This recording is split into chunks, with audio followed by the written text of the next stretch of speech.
Tired of your customers reopening your old chats with new questions? Time to close that down.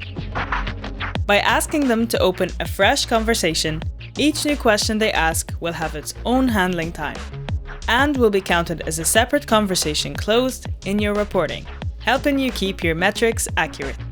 Let me show you how easy this is in Intercom.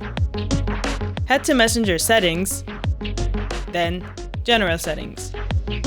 In the Control Inbound Volume section, you can prevent users or visitors from replying to closed conversations with just one click. Set how many days after a conversation is closed before customers have to start a new one.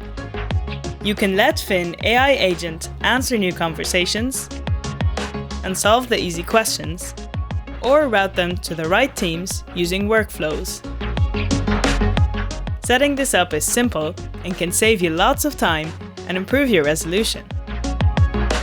Just follow along with our Academy videos or read the helpful guides in our Help Center.